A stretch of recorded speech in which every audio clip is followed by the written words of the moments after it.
So I am going to go ahead and call the meeting to order. So this is the March 17th, 2021 Lawrence Alliance for Education Board Meeting. As we get started, I ask that you please stand for the pledge. I pledge allegiance to the flag of the United States of America and to the republic for which it stands, one nation, under God, indivisible, with liberty and justice for all.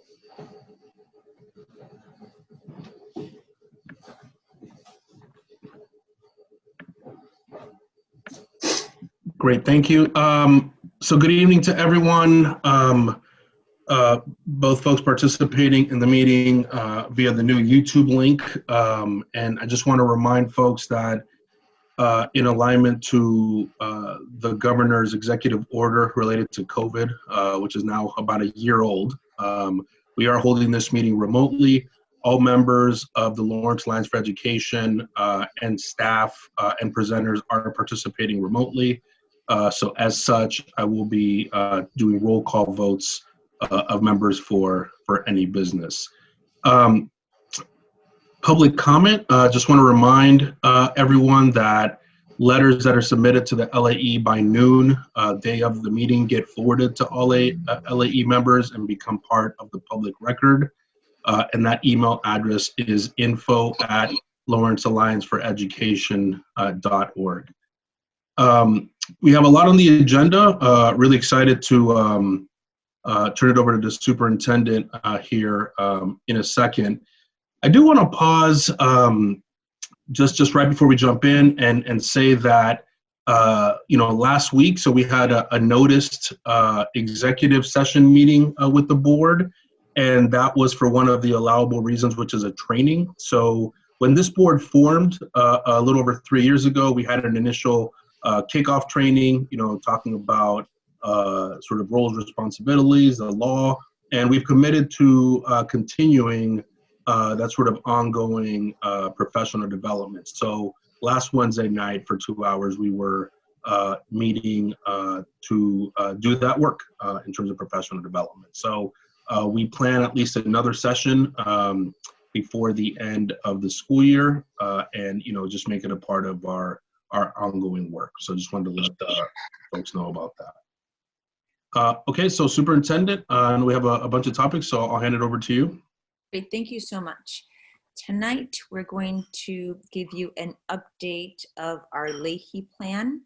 And with us this evening, we have the LAE team, Mount Vernon Group and Atlantic Construction. So I'm going to let Mount Vernon Group share their screen and brief us and give us an update on how the plan is going. Thank you very much, Superintendent Barris. Bill, if you could pull up the presentation, please.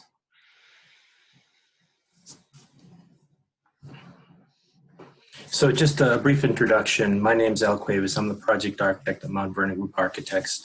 And basically, just for those who haven't been as familiar with the project, this is a project that combines 3 schools, the LAE Elementary School, the Lawler, and the Up Leonard School. It's going to be comprised of 1,000 students on the LAE, the current existing LAE site. Go to the next slide, Bill. So this is the existing school where the students were going. This is where the new school will be placed. This existing school, the plans are to demolish the school and build the new school on top of the existing site. So if you can go to the next slide.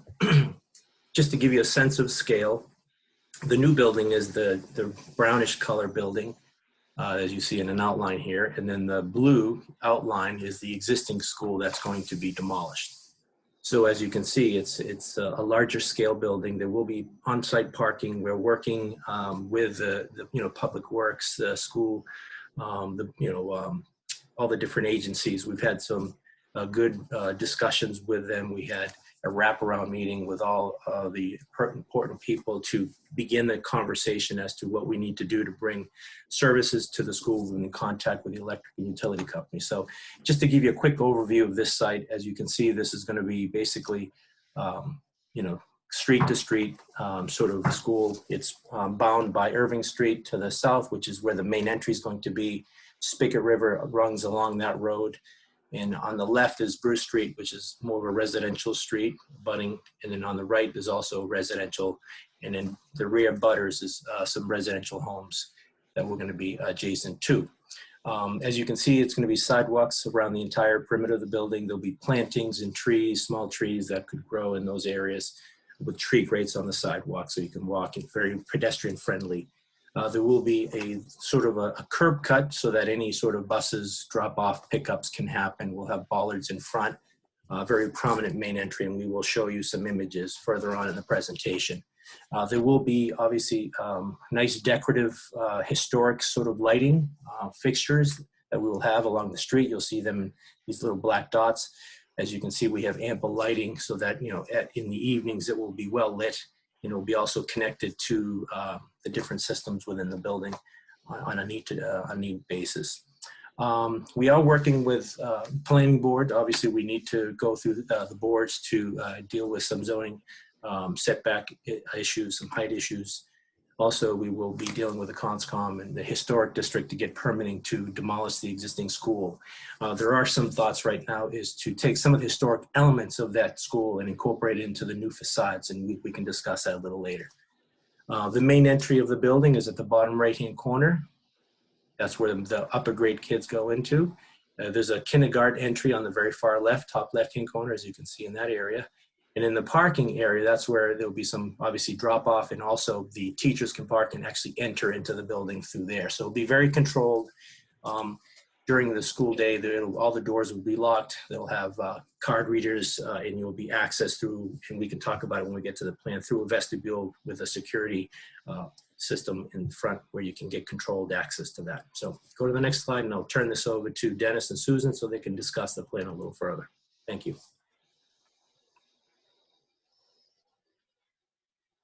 Dennis, take off your mute.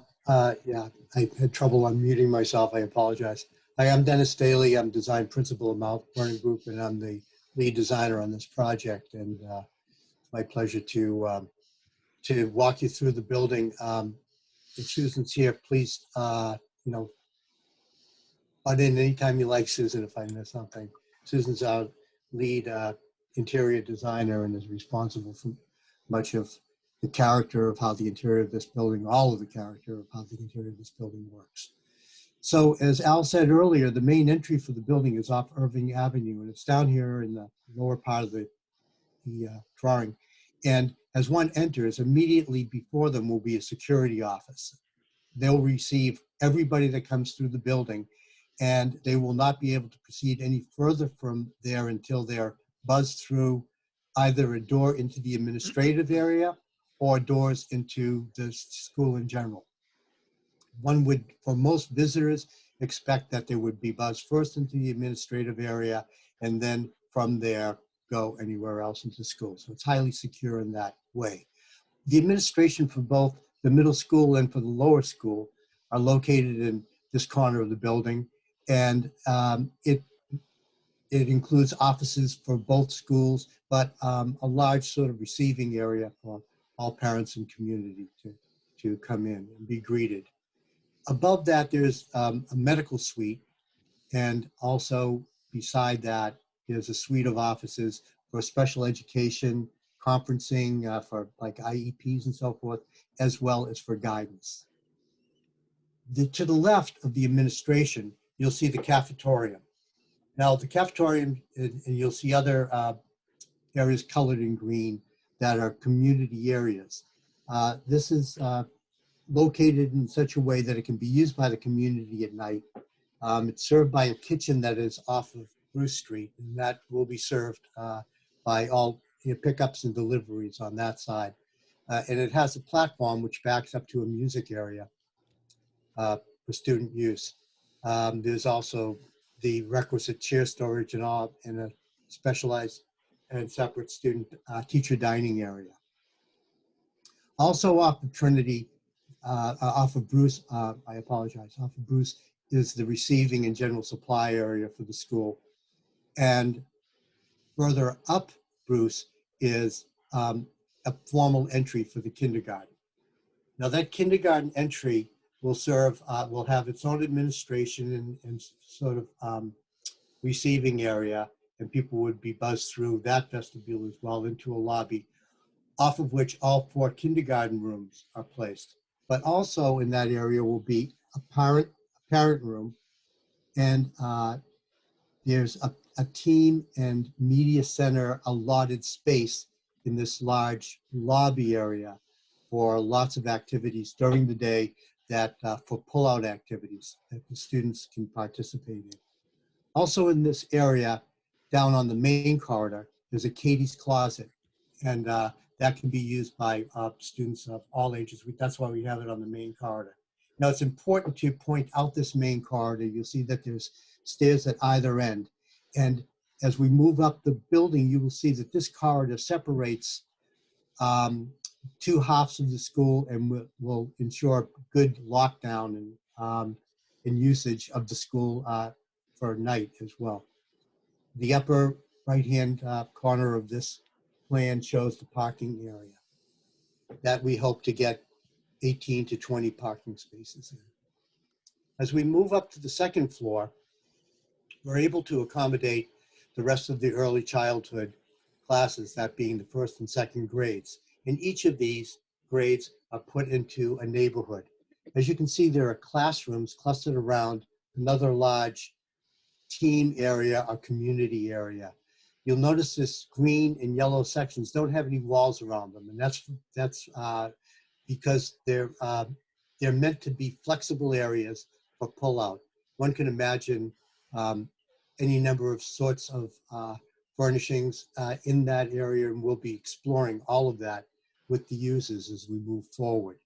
You'll also see that there's an outdoor play area here on this floor for the early childhood students. And that also is an important feature in this building, as it allows for daylight to come down through all floors. And so all learning areas will be supplied with daylight. Every neighborhood, although they're all designed the same way and purposefully, because that creates a familiar area for children to learn in as they move through the school, but they all include a special education room with its own self-contained toilet. We do a little variation from year to year where it's located, but we'll always have a toilet in it. There'll be small group and resource areas that are also available. On the second floor, on the other side of that main corridor, we have music for the elementary school students, as well as on the other side, we have a large media area. We like to think of it as like an innovation hub, which will sponsor technology, STE, which means science, technology, and engineering, the first 3 letters of STEM or STEAM. And that's pretty much the science for an elementary school student. And they're all grouped around that media center. So that can be a very active innovation hub that can be used by students on all grade levels. To the other side, there are 2 music rooms and an ensemble room, as well as the other art room. As we move up to the 3rd floor, we find our 3rd, 4th, and 5th grades. 3rd and 4th grades being above the 1st and 2nd, and the 5th grade over in the other corner, again, in its own sort of neighborhood, very similar to the other neighborhoods, but will also give us an opportunity to have specialized resource rooms in there for the elementary school students, as well as other services for both instructional and office areas along the main corridor. As you can see, there are doors off of that main corridor into all other parts of the building, so they can be secured at night. The gymnasium, for instance, can be entered through a vestibule off of the main core at nighttime without having to go into any other parts of the building. The locker rooms are kept separate by, again, being off of a separate corridor. If we go up to the next floor, we have our entire self-contained middle school with 6th, 7th, and 8th grades. Our same neighborhoods are being repeated as we move up there, and we're also able to have middle school science over on the left-hand side, as well as an opportunity to have specialized spaces for social emotional intervention and de-escalation rooms adjacent to dean's offices, specific to middle school students and their special emotional needs as required. The team areas, again, are similar to what we've seen before.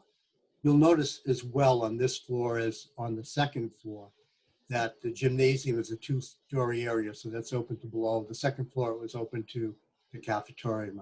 I should have pointed that out. Now there's one more floor, that's the 5th floor. It's also the roof of the building, but there are 2 indoor spaces there. One is an adaptive physical education room, and that can be used for alternative physical education purposes such as dance, but just as importantly, it's a very good area for physical therapy. So occupation and physical therapy can be undertaken in these areas, in this area. And right directly outside of it is a covered play area. This is all up on the roof. What the irony of this building is that although we've taken a building off the site, covered the entire site with a new building, we're actually able to provide more outdoor play space now by using this roof than we had with the original building. The play areas will be both active and passive. The play area you see being indicated right now would be the most active of those play areas, where one could imagine basketball and volleyball and so forth, using portable equipment that can be there and portable netting that can be set up around it. It's also, when we get into some further slides, you'll see that there's also ball protection all the way around the building in terms of balls going over the top. Walking tracks will be provided, and off of those will be areas for outdoor classrooms, as well as age-appropriate play structures. And that's some, we'll be spending some time looking at the various types of play structures we can put up there, and also what kind of activities and layouts we might use for outdoor learning. Softer areas shown in green would be, could be built in artificial turf, and we have dedicated an entire area in the upper right-hand corner for science, where we would have raised planting beds, and also large area for capturing rainwater in its usage for the irrigation of the plants and so forth. So it's sort of a holistic approach to the building. And I should also like to add that composting will also be presented up in that same area. So it will really be right from the rainfall all the way through composting to take place in that area. So to better understand how this building sits on the site, we have a series of three-dimensional massing diagrams. What you're seeing here is the southeast corner of the building, which is at the corner of Trinity and IRving Avenue. The main entry, you can see with the name of the school above it, it faces IRving Avenue. And the administrative area has large glass windows on the corner, sort of as a welcome to the community, as well as the gymnasium, the cafetorium with large windows on IRving Avenue. The other thing that's important to note, and this is the corner of IRving Avenue and Bruce Street. As you notice that we've taken time to look at using different color materials, different scaled bits of the building that are reflective of what's going on inside, but are also try to embrace the scale of the community and sort of the history of the city in terms of, it's a red brick industrial city. It has a mill aesthetic that can be celebrated in many ways. The older schools did celebrate that, and it's an opportunity to give a nod to this this important gateway city, but also to celebrate, the future potential of this great city as these children move through the school. The kindergarten entrance can be seen here at the upper part of the diagram. And as we move around, we can see the back of the building, which faces the alley or the service road, is articulated again into smaller elements. It's always, with such a large building, we feel it's important to see it as a group of smaller elements, which is much more reflective of a cityscape. You can also notice underneath, that's the parking area there at the corner of Trinity in the alley. The next view shows the view down Trinity Street. And I'd also like to point out that you can see up at the top, you can see where that light well goes down into the building, bringing light into all those areas so that all learning spaces have natural light.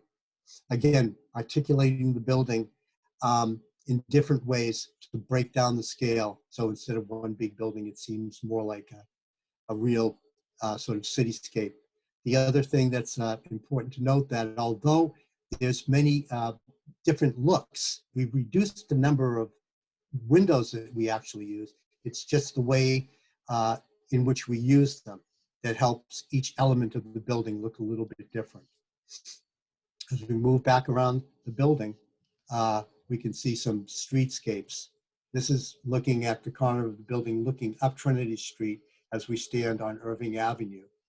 And the next picture shows IRving Avenue as we look up Bruce Street. So as we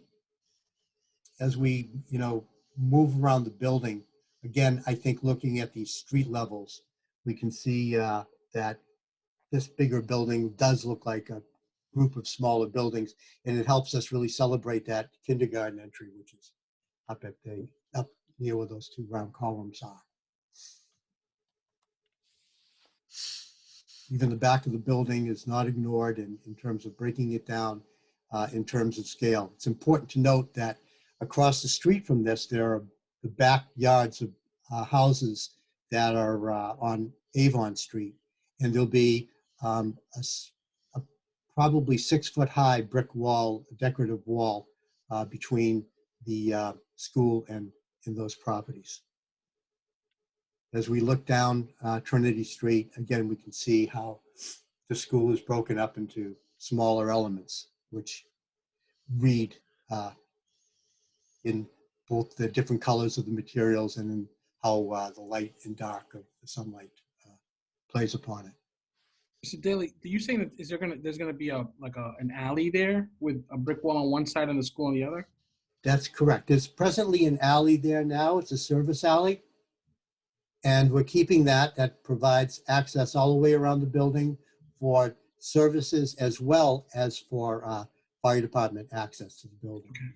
So we're maintaining the same setback that's there and providing a nice clean edge with an ornamental wall in the back for our neighbors. Great, thank you very much. I will turn it over just to LAE members to see if folks have questions. What I was thinking tonight, and Jess, this may not work tonight given your comment about the buttons, but rather than just go through each person in alphabetical order, under the reactions, like there's a hand raise feature that if people have questions, just raise your hand either virtually or literally, like this. That just allows me, if folks don't have comments or questions around a particular topic, then that's fine as well. So, and I will make sure to monitor and make sure airtime and order and things like that. So we're going to try that tonight. Jess, let me know if that doesn't work, and we'll adjust. That won't work for me because I can't. Yeah, I mean, you could just do me last or however you want to do it, but I can't. When I click the chat, okay. I just get a blank box. No problem. I'll make sure we call on you every round then. How's that? Great, thanks. All right, let me start. First hands I saw were Noemi, then Dan. So Noemi, go ahead. Yes, hi. This is a very nice presentation. My question is about the rooftop. If you guys can go a couple of slides back.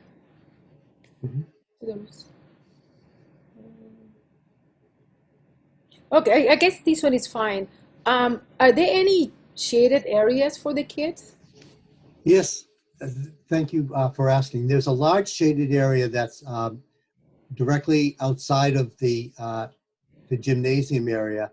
We're also looking, as we develop these outdoor classrooms and other activity areas, to use shading devices that we'll select as we move along, which will be either large or small scale. We also look at the opportunity. We're putting a lot of photovoltaic cells on the top of the gymnasium, the auxiliary gym area, and the covered play area. But we're also looking at opportunities to using photovoltaics as shading devices as well. Is that what you were pointing out with the cursor right now? Like that's where. Okay. Yes, and right under that part there is where there's that's a completely covered play area. So that whole area is the, I mean, not the whole area, but that's where the shade area will be. But it would be there, but there will also be other shading devices all throughout the roof. Okay. They would be part of the sort of play area furnishings, if you will. Yeah, because you know, I was thinking about like on a summer day, you know, getting really hot and the reflection also from the heat from the floor, like Absolutely. how. Okay. Okay. Absolutely. Thank you. Great. Let's go to Dan next. Thanks, Mr. Chair. I just want to say, I think, you know, I think it's important just to state that we're looking at this, this brand new building in the kind of in the same conversation we're having the Oliver School build out, and people might think in their minds, you know, how can we afford this? And what I would say that is that, you know, how can we not afford this? The things that we spend money on every year, we have to, because I want to be cheesy and use that saying they say about if you think you can and if you think you can't, you're always right. And so I think we can afford this. I think we have to do this. We have, I'll tell you exactly what I've been saying about the Oliver. We have a brand new school, the high school in South Lawrence, you know, a fairly recent vintage at the Prospect Hill and Tower Hill. You know, the Arlington School is, you know, is still younger than me for all intents and purposes. And the Frost School is probably around my age. But these buildings, you know, they're named after Civil War heroes for a reason. You know, and so I want to just make sure that everybody has their head straight on this. It is going to cost money. We are going to have to reach into our pockets to pay for it. But, you know, the impact of the COVID on our kids, education, and listen, my kid will never go to the school because by the time it gets built, they're not going to be in grade school. You know, and so I think, you know, they're going to be older. So I think this is what we're doing for the next generation of immigrant kids that come to the city and get a good education. So I just want to make sure people get their heads straight on this. This is not going to be inexpensive, but it's something we absolutely have to do. So that someday, you know, 10 years from now, when a mom goes to take their kids to grade school at the LAE, they don't have to be thinking, why do I have to live under these circumstances? Why does my kid have to learn math under these circumstances? And if you can go there today, you can see those circumstances. The same thing with that's why we don't have any kids at the Oliver today, because, you know, all these things are really, you know, the systems have overlived their life expectancy. So I just want to make sure people know this is not going to be an easy fight, but we absolutely need this. Our kids need this, and I'm just so glad that this is a really nice layout that takes a bunch of stuff into account. They even got a nice big wall, so if you are playing ball up there, the kids aren't going to jump off the side of the building. I'm glad to see that. Thank you, Mr. Chair. Thanks, Dan. I see Pat, and then we'll go to you, Jess. Yes, thank you, Mr. Chair. I've had the pleasure to be part of this committee working alongside the designers with this project. And if you look behind me, the image of the existing LAE school, and you look at this, I echo what Dan said. How can we not do this for our kids? The LAE is a tired school and has served its purpose for many, many years. But currently the LAE does not have a gym, does not have an adequate media center, and does not have adequate spaces for all the special programs the children need. And I agree wholeheartedly with Dan that we absolutely need to do this for the children. And I look forward to seeing this building and cutting the ribbon and welcoming students into the new LAE school. So thank you. Great, thanks, Pat. We're gonna go to Justin. Julia. I'm just so sad that my son will be long gone from the LAE before this comes to fruition. Speaking as someone who's attended many like awesome student performances, packed shoulder to shoulder with other parents in the basement cafeteria / auditorium / meeting room / everything else. So I agree with both Dan and Pat. I mean, no dollar that we spend like this on our kids is wasted. And this is exactly what we need. And I'm super excited for the kids who come after it. So yeah, that's all I have to say. Full speed ahead. Great, thanks. Julia?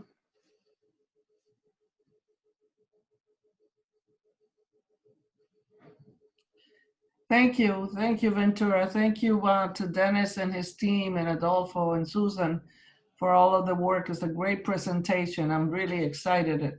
I'm happy that I don't have any kids in the school system right now, but this is awesome, I think, for our kids. Haven't been an instrumental part in what happened here with the high school. I understand exactly where Dan is coming from as far as the cost. Do we have an idea on a budget for the construction of the school yet?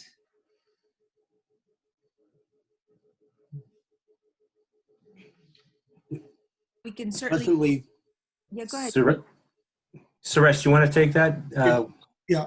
So currently we're looking at the construction cost of somewhere around $78 million.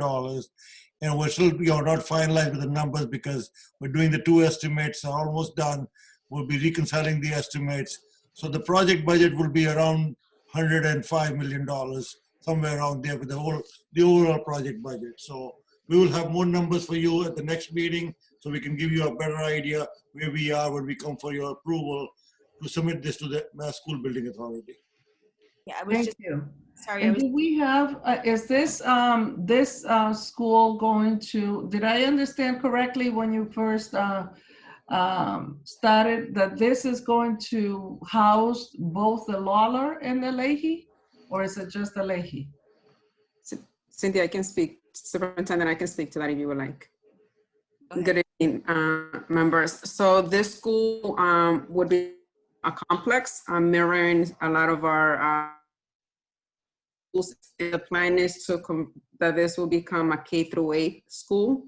So it will combine, it will keep the LAE students, which are currently grades 1 through 5. It will combine with the up learner school, which is the middle school 6 through 8. And then it will also integrate a kindergarten class. It will be kindergarten classrooms will be added, so to alleviate some of the burden of the Lawler school. So it's not necessarily eliminating the Lawler, but it will integrate some of those kindergarten classrooms. The kindergartens, are there at the LAE currently, or are any of these students at the Lawler? At the Lawler, correct. So the kindergarten grade that we're adding to the LAE will be coming from the Lawler. But the Lawler school will remain as a school. It's just going to alleviate some of the crowding at the Lawler. What's the grade at the Lawler right now? Pre-K and kindergarten. That's correct. That's it. Mm-hmm. So there's no way that we could include all of them at the LAE once it is built? So feet, sorry. Yeah, no, sorry. I was just going to say it's possible. It really depends on what happens. And then as we structure the sections, we hope that we can accommodate all the students. It really will depend. And that way we can then add additional preschool students to the Lawler. But right now, it's not possible to add them all. What is the student count that you're looking at with this new project? It would be a 1,000 student capacity. What is it, Odali? 1,000 students. And what is it right now at the LAE? The LAE has roughly 400 and something students. Right. 466, give or take. Yeah. But only up to 5th grade, correct? Correct. Grades 1 to 5. And you're bringing kids from the Leonard here. We're adding grades 6 and 8 from the through 8 from the Leonard. Correct. Okay. Because I think Mr. Daly only talked about 3 to 5th graders on his presentation, but that's okay because this is something that has to do with us at the city level. Any thoughts on developments on IRving Ave from the city side? Has anything been discussed with the city regarding this? I'm not sure I understand the question. Any thoughts to improving the IRving side of the street in front of the school from the city? We have had some initial discussions to enhance the parking signage so that teachers can park on that road. We also discussed potentially doing a crosswalk from the IRving side onto the school site. If you, Billy, if you can go back to the site plan, I think I could describe it a little better. So the IRving is right there. So we're looking at extending the parking along that entire road. Can you zoom into that bottom piece? Yes, the bottom piece right here. Mm-hmm. And then having a crosswalk going onto the site. So that's sort of improvement. So it's just right now in the early discussion phase. We need to discuss it a little further with the city. I can give some other information. I mean, that luckily that is on the Spigot River Greenway, and I think either through the Spigot River Greenway process or through the Safe Routes to School, that sidewalk was redone on their side with a wooden guardrail there. And there's the corner from Lawrence Street up to the school. The people who own Brothers Pizza actually own all that property, and they're in the process of having a discussion about redeveloping that area. Right now, it's just a big parking lot with a bunch of junk stuff there in the backs of homes, and but there should be a conversation about to soften that that walk, because you can go from Jackson Street this way. It's all kind of houses, and then you hit the corner with the school, and then it feels like a barren wasteland from there on in. So they should definitely do something. That's a great idea.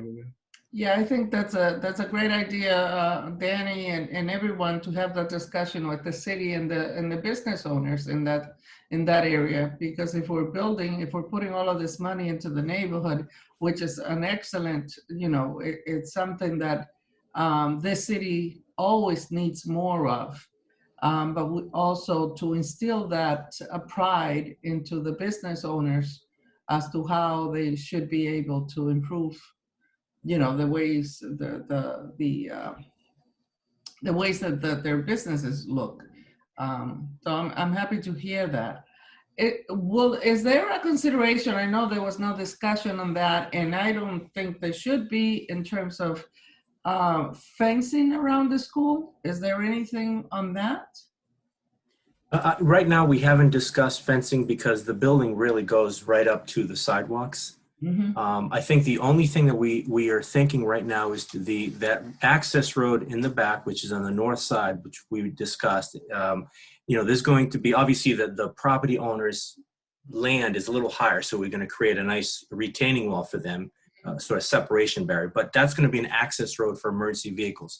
So there may be some thoughts to put some sort of a gateway between the edge of the parking area on the left part and in the street, so that people can't just drive through unless it's an emergency situation. So that's the only real conversation about any sort of fencing that is sort of in the back of our minds right now.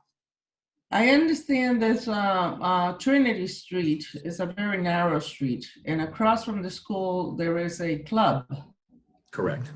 Which is probably grandfathered in because of the years that they have been there. Any thoughts on that? So I think I think we're still in a very early stages. So we've had a wraparound meeting with the city already, one of many. And I think those are the things that we will continue to consider with the city, police department, fire, and all the appropriate departments to consider all those different things, Julia, that you're speaking on. But again, this is just a very preliminary sketch, what we're hoping the LAE school can look like. And all those little details are, constantly being worked on by the team and will require additional meetings with the city to coordinate. But even that, Julia, again, that piece, the old Rocky Club changed hands. And I think that the guy who owns Brothers Pizza actually owns the Rocky Club now. And he was gonna let some folks use it to do a function center. But so it has changed hands. So it used to, I don't even know if they got I think they have the beer and wine license, and I may be speaking out of turn, but they definitely don't have. The reason why it's probably not grandfathered in, but I just wanted to bring that up and question it just for food for thought. Yeah, no, people should always keep it on their minds. I just want to, you're right. Yeah, and that has never been really a big issue in the city, that particular club, but it's something to keep in mind when we're putting in children in that area. Amen.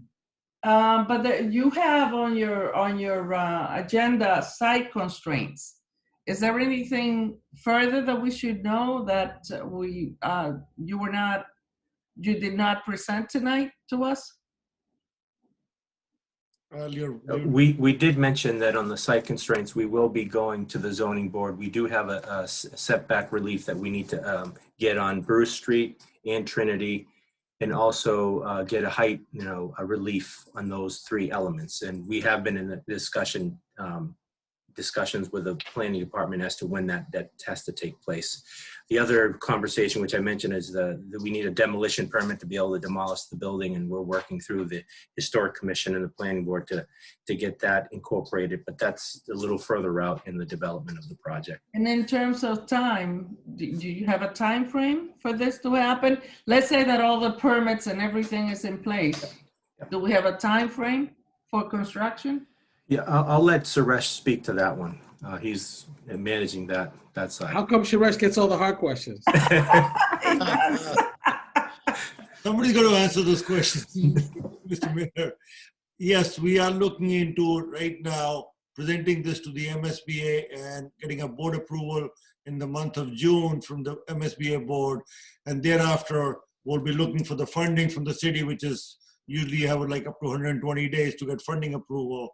So if we get our funding, which we are assuming that you will get funding in about 2 months' time, we're looking to start the early demolition sometime in spring of 2022, and then start the construction in summer of 2022. So we'll pretty much be completing this project about the same time that Oliver will be completing. So you'll have both the schools coming online at the same time. And I was going to put a lot of work on the city people, but we are doing our best to get those projects in time, because as we all know, as time goes by, the cost keeps going up. So, we're mindful of that. The sooner we put the shovel in the ground, the less it's going to cost the city. Right. I like the way you've presented this tonight to us.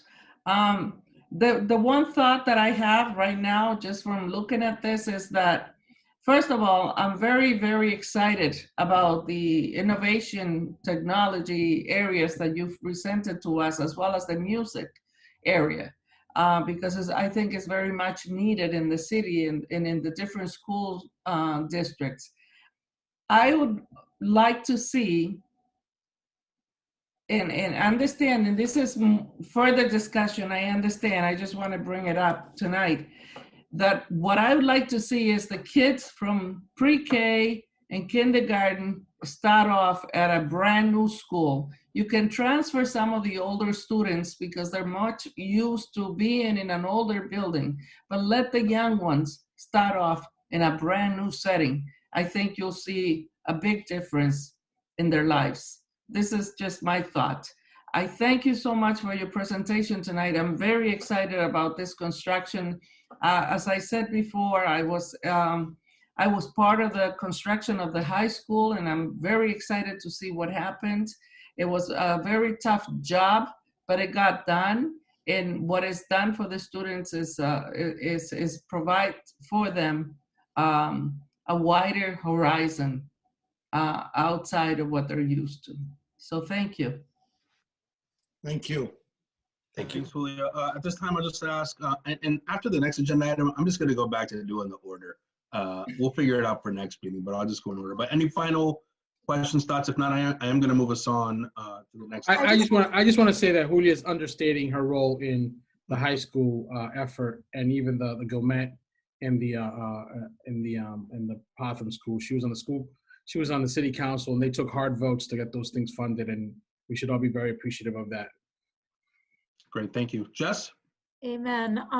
So just a quick question then, what's going to happen to the Leonard? If the Leonard's going to move, if Up Leonard is going to move over here, is that going to just expand middle school capacity and the Leonard is going to revert to a regular neighborhood middle school? So at this time, we don't have plans for that building, but I think members on this board have also commented about how tired the Leonard is, but we don't have plans yet for that facility. Okay. Well, I mean, I feel like we're probably going to need it. Like even with planning for 1,000 students at the LAE up from what it is now, we've had enough growth and there's enough, you know, let's say density in the classrooms that we're going to probably need that facility as well. So. Great. Thank you all. Superintendent, I will keep us going. And again, thanks to the team presenting today, and look forward to hearing another presentation and updates next meeting, but we'll go ahead and continue with the agenda. Thank you, Mom Group, and thank you, Atlantic, for joining us. Thank you. Right. Next agenda item is about reopening. So in a moment, Mary will be sharing her screen.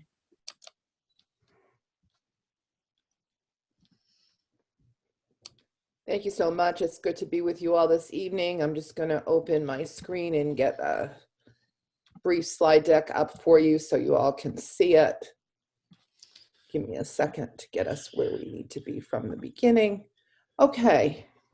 Good evening, everyone. Again, great to be with you this evening. We are very, very excited to share with you what we have all been waiting for, and that is our return to in-person learning. And we want to give you some updates about our planning and where we are and getting ready. This photo on the front is one of our recent students who's been back since our phased-in approach. You all know that starting on January 19th, we began phasing in a return to full-time 5 days a week in-person learning. And by March 1st, we opened every school in the district. And so we have students now coming every day to every school. So I just wanted to point that out, and they all look as delighted as this little one here.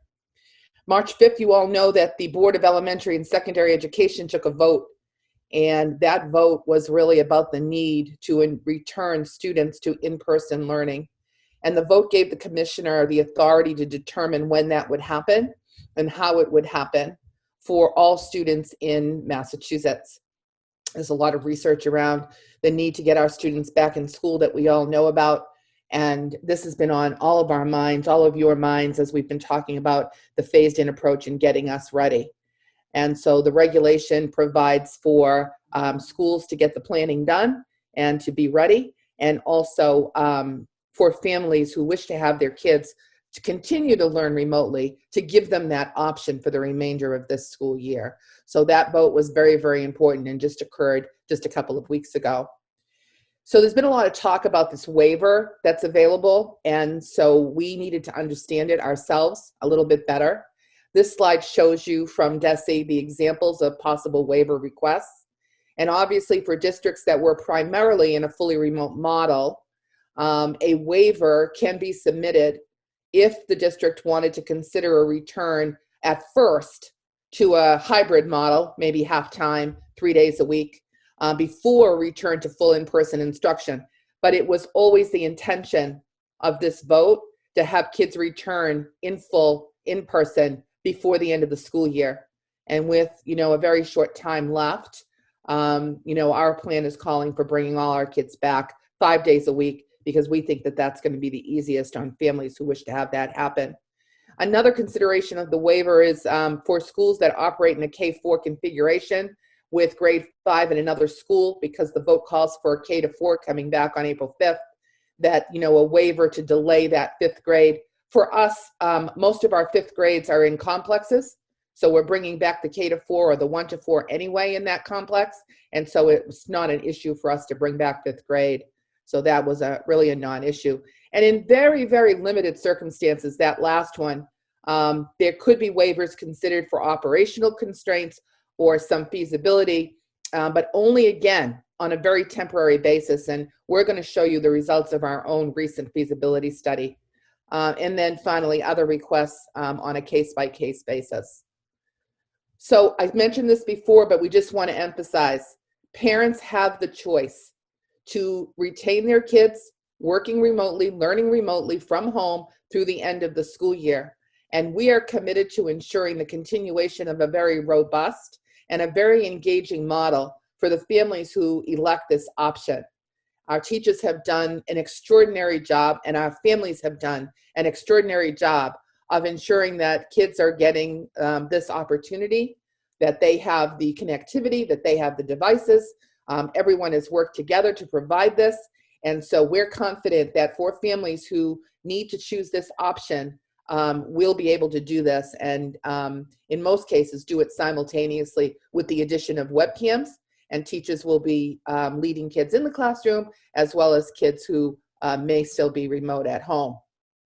One of the first things we did was to launch this survey to all of our families. So we did this March 10th through the 14th, our family survey, and we asked them, are you interested in this 5-day return to in-person learning, or would you like to make the choice to keep your child remote until the end of the school year?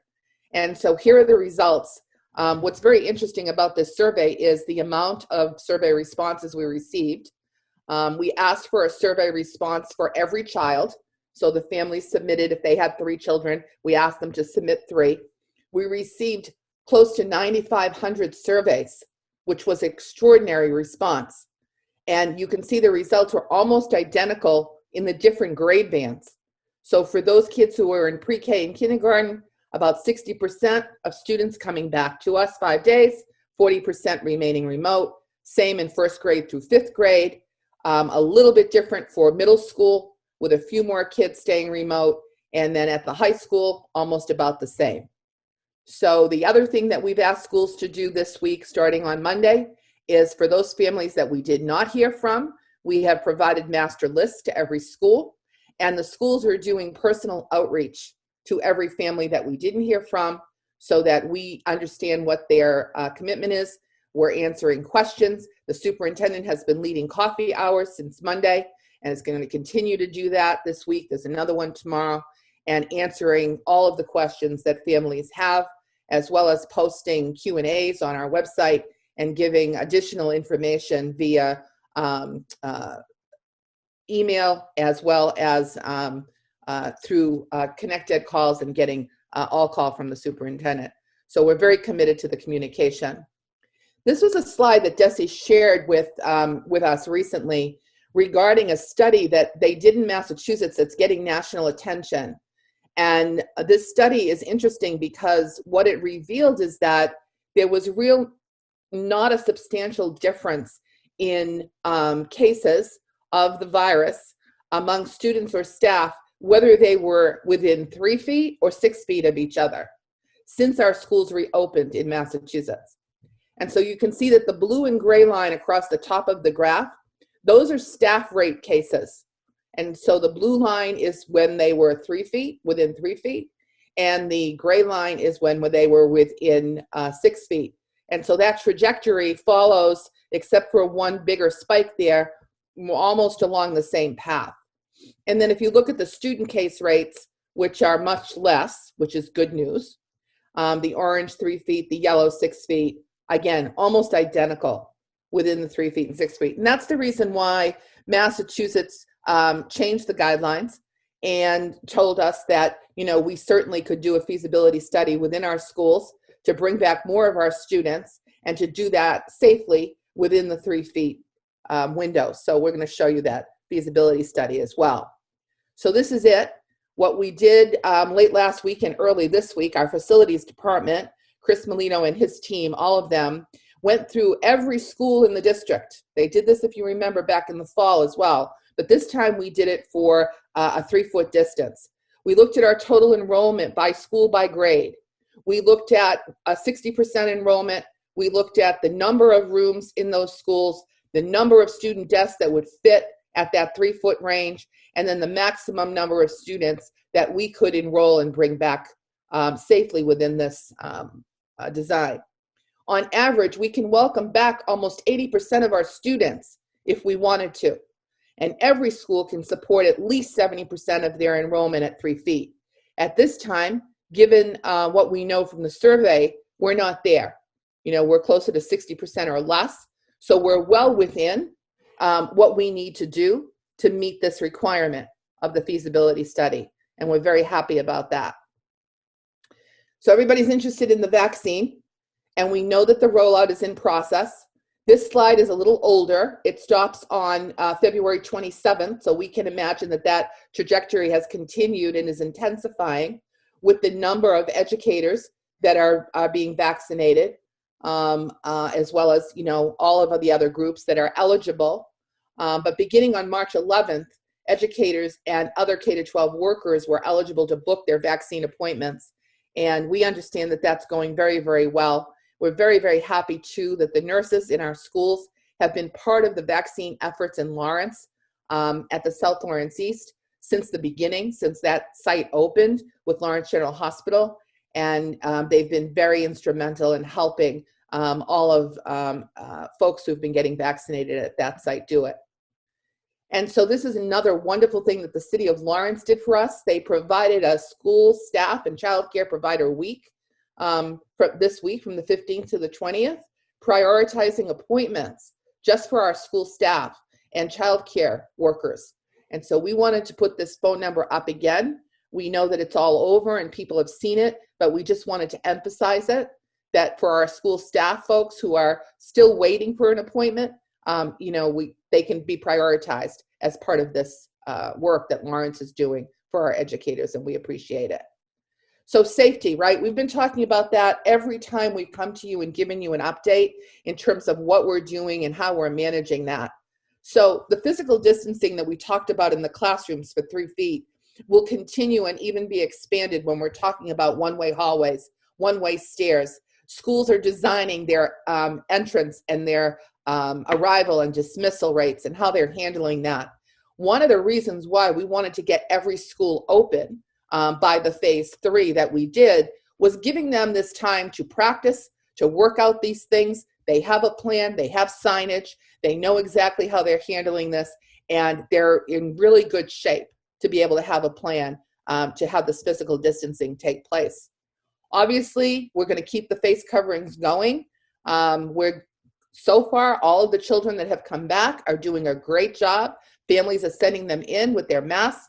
Our educators are wearing and bringing their masks. We have plenty of extra in case anyone forgets or if something gets soiled. We have that. We have face shields for teachers who feel strongly that they want their students to see, you know, their mouth in terms of their instruction and other things. We have gloves. We have spray. We have paper towels. In classrooms where we don't have running water, soap and water, we have hand sanitizer. So all of that is available in our schools. I want to just emphasize again that we're going to continue with symptom screening. Symptomatic staff, symptomatic students, if we have parent consent, written consent, will be able to have the antigen test, which is called the Binax Now test. And so if there is a positive result, we've told you this before, it doesn't confirm COVID, we have to then recommend that that student receive, or that staff member receive, a PCR test, which is the gold standard, to let us know if there's positivity. But we're doing that in conjunction with a dismissal room in every school, so that if there is a symptomatic student, we do have a room where students can wait to be picked up, and where they can, get some snack, get some juice, have the nurse attend to them while we're waiting for them to go and have their test. Obviously, staff members will be filling out an attestation survey every day, as they do now, the staff that is in the buildings, attesting to their own good health before they enter a building. And we'll be reminding our families about ensuring that if kids have a fever or a cough or are not feeling well, that those kids will stay at home for that day. So we're reminding parents of that too. Contact tracing is going to continue, and if we need to quarantine, we will. So we'll keep very, very good records, and we will be notifying families if there's a need to contact trace, and if there's a need to quarantine. So all of that communication will be forthcoming.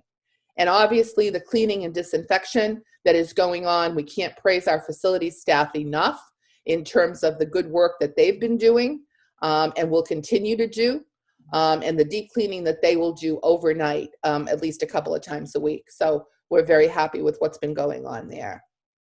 So here's the plan. The board provided the commissioner with the authority to shift away from remote, away from hybrid, have a fuller return to in-person learning beginning on April 5th. And our plan is exactly that. On April 5th, we plan to start with our grades pre-K through 5. We also want our additional students with disabilities assigned to the district-wide programs. So lots of those kids are in person already.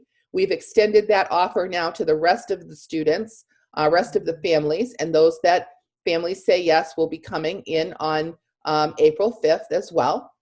And then a couple of weeks later, don't forget that we have April break there. So the Monday after April break is the 26th. We'll give our staff a couple more days, and middle schoolers will return on the Wednesday, April 28th. We'll also be returning our specialized high school programs on that same day, and that includes Enlace, the International High School Learning Center, and RISE. And then our high school students, we have been reminded that DESE hasn't set a firm date for starting high school, but we're proposing that DESE allow us to wait until May 3rd for starting 9th grade, and giving them a day to get back in the building ahead of the other grades. Keep in mind that our 9th graders, for the most part, haven't been on campus yet. They, missed that opportunity to transition from 8th grade, and then, in August, get back on the brand new campus as high school students. I have a freshman high schooler myself, and so as a grandson, and so this year has been really difficult to transition to high school. So I sympathize with all the families that are going through that. And then the next day on May 4th, we will bring in grades 10 through 12 to finish out the year. The hours down the bottom of the slide, just to reinforce that we do meet the structured time on learning. So we're going to keep our hours the same as what they are in remote. This is for consistency as well, with kids who will still be remaining remote. And so that's either an AM or a PM slot for pre-K and K. Grades 1 through 8 will be 8 o'clock until 1:30, and grades 9 through 12 will be 8:30 to 2:30, just the way they are now. And that concludes our presentation. We're happy to take some questions. Great. Thanks so much, Mary. Like I said, I will go back to our typical system of alphabetical order. Great presentation, by the way. Thank you so much for the information. I'll go ahead and start with Jess. Sure. Thank you, Ventura. Thank you, Mary, for the presentation. I have a bunch of questions. So my first question is, so let's say it's roughly 60-40, more or less across the board, right? Does that mean that, are the kids all still going to have the same teacher? And are the teachers who are going, let's say my son goes back in person, right? And his class is true to the stats and 40% of the other kids stay home. So are 40% of the kids going to be on Zoom while 60% of them are in the classroom, and the same one teacher is responsible for teaching both the Zoom kids and the in-person kids simultaneously? So that's sort of a simplistic view of how this will work, right? And this is what principals are working on. Keep in mind that when the kids come back, we want to keep them as limited in terms of their movement as possible during the day. So what we've asked principals to do is think about not moving kids so much and moving adults more than kids. In all of our schools, we have additional positions. We have paraprofessionals, we have interventionists, we have reading support people, we have, other support individuals, counselors, etc. So principals are creating schedules whereby, potentially they're going to have 2 adults in every room. And so if there's a second adult to support and help with that schedule of which kids from that particular classroom are at home and which kids are in person, I do believe that there will be some amount of simultaneous teaching during the day. And that's what the webcams are for. They're working well now. We've been able to try them out in our phased in back approach. And so, yes, part of the day is that kids at home are watching how the teacher is teaching the lesson. And then at different times of the day, the teacher is assigning, some part of independent work and supporting kids in the classroom to do that. And there might be a para who goes into a breakout room with the kids who are remote to see who needs help. So I think it's going to be very different, and it's going to be up to the individual school and even down to the individual grade. This is going to look different in kindergarten and first grade than it's going to look in middle school and high school, where kids are more independent. So this is what the principals are working on with their staffs. They have, been thinking about this again since January when we reopened phase 1 of our return. And now that all of our schools are open, they've had more time to consider it. And we're confident that they'll be ready by April 5th. The teachers will come back, the staff will come back a week early, and that will help them to prepare and get ready for how this will proceed. But yeah, that's an excellent question. It's just not as simple as 60% will be there, 40% will be at home, one teacher in the room. We don't anticipate that's going to happen. Yeah, and I'll add, Mary, that right now it is happening. There's live streaming for those students that are high needs. As an example, I went to a preschool classroom, the AM session. The teacher had 9 students on the rug, and then there was a student doing occupational therapy on her iPad. And the para was tending to that student. In a similar classroom, a little older students, there were 5 kids on the Chromebooks on the other side. The teacher had the setup where there was 2 cameras pointing towards her. I thought it was genius. And she was circling around and at the same time talking to the kids who were in the monitor that she's also watching, while the para was also in and out of that room because that para was supporting 2 different classrooms. So it's art. Mm-hmm. It takes work, and when it's happening, it's magical to watch. It's our teachers are remarkable of what they're doing. And our piece in this is to provide them with the equipment that they have and that they need, and they have that right now.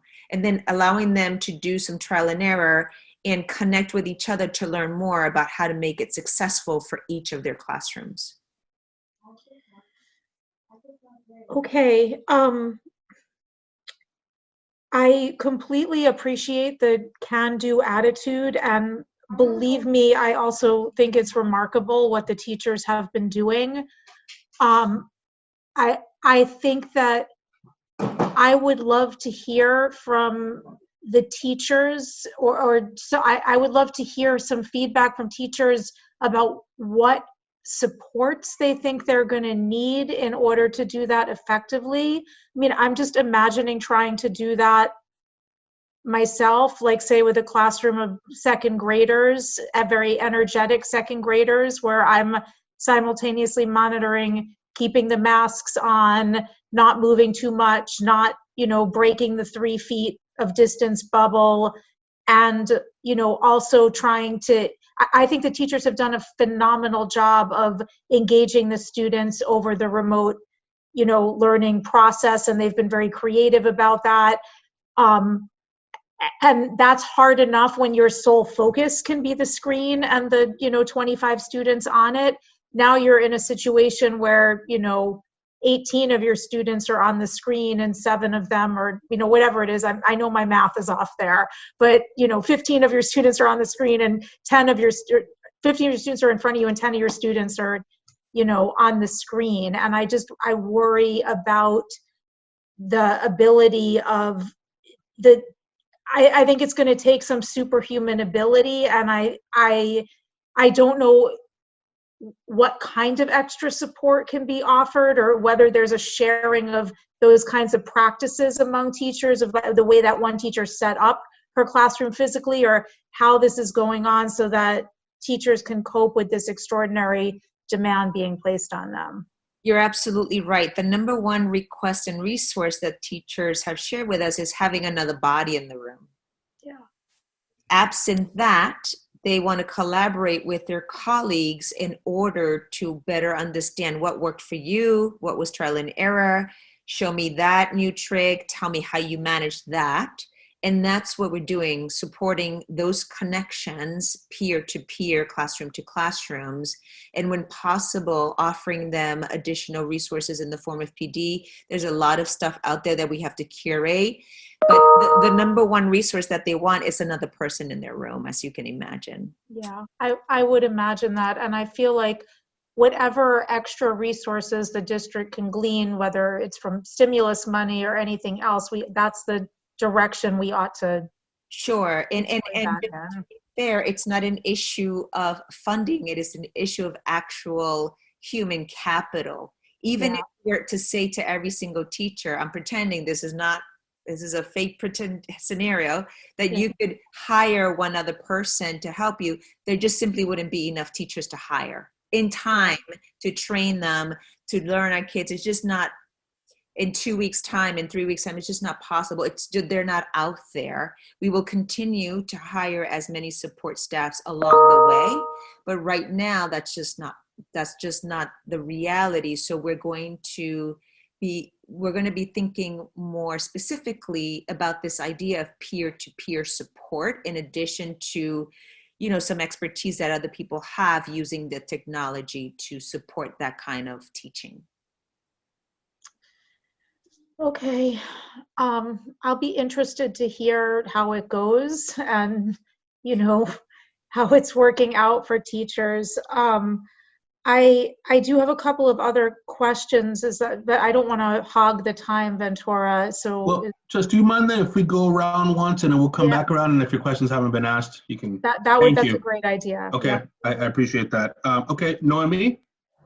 Thank you for the thorough explanation about the process of opting out and some of the measures that are being taken right now for the safety of the kids and also for the employees, the staff, and the teachers.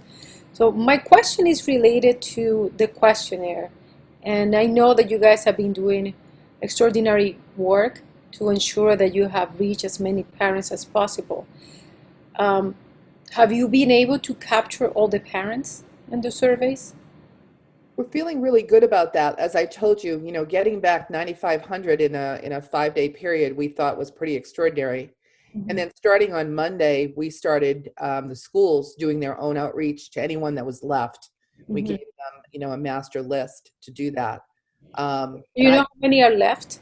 I can tell you from, you know, my department, we're calling the students, the families that are left on the list who are in district-wide special education programs. And when I looked today, there were 3 or 4 left on the list out of about 450. So everyone's being very responsive. We've had lots of people doing the calls, and you know, we feel really confident. We've set a deadline for ourselves that by tomorrow, we'd like to have a really good idea of everybody, because for kids who require transportation, the transportation department needs 2 weeks. And so that deadline for us is Friday. So we're trying to do everything we can so that we can set up transportation and there won't be any delays for kids who need it. Yeah, and Noemi, as Mary mentioned, the survey closed on Sunday, and school staff is making those phone calls this week. So they're still working very, very for the next 48 hours and beyond, right? Because the 48-hour tomorrow is about transportation and trying to set those routes. But that does not mean we need to know every single family's choice, every single one. Yes. So that means we're going to be calling for the next couple weeks until every single family has responded. Okay. Thank you. Great, thank you. Pat? Yes, thank you, Mary. That was a great presentation. I know you don't have a crystal ball, but typically after the first group comes in, the K to 5, and you say we have 60% in and 40 remote, when the word gets out that this is a very successful comeback for the children, and what if you get an influx of families that want to return their kids? How are we going to accommodate them?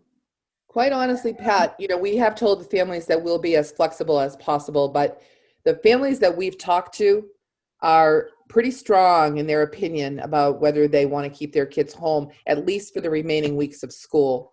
They have strong opinions about that, and we're not expecting a dramatic change. But that's why the feasibility study was so important, because we know we can go as high as 80% in most of our buildings. So we have that space available to us if we do get more parents who do change their mind. But we're not expecting it to be that dramatic. As you said, there's no crystal ball, and we will do our very best to accommodate every parent who wants to make a change. Okay, thank you.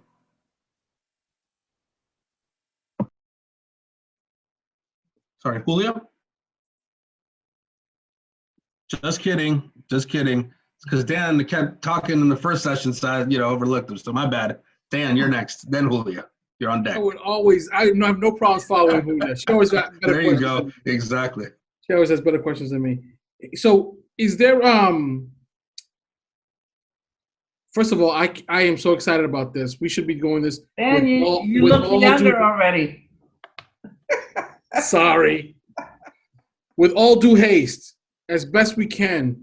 I'm glad that there's no question about the 3 feet for the 6 feet.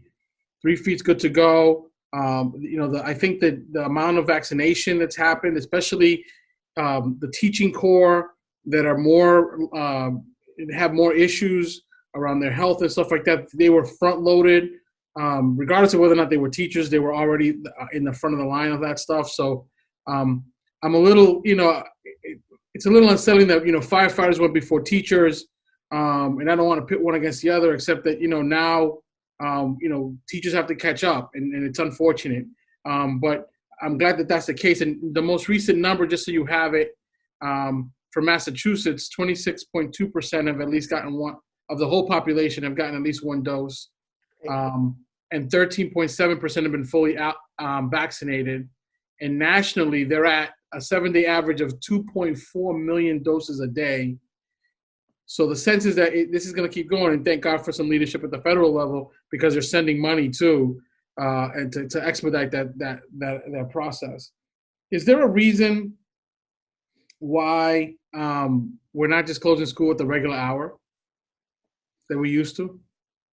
So in order to do what we were talking about in terms of let's get as many folks with 2 people in the classroom as possible to coordinate that, we have to still be sure that we can give all of our teachers a lunch break and give all of our teachers at least an hour planning time.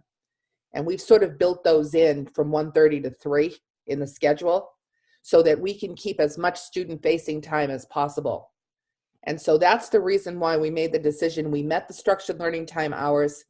We think it's better to have double up and have those staff available so that they can do both remote and in person. And we can still get all of the PD and the planning time that they need, because this is going to be significant planning on their part. It's no short term. And it's what the families are used to right now. These are the hours we've had since the beginning of the year.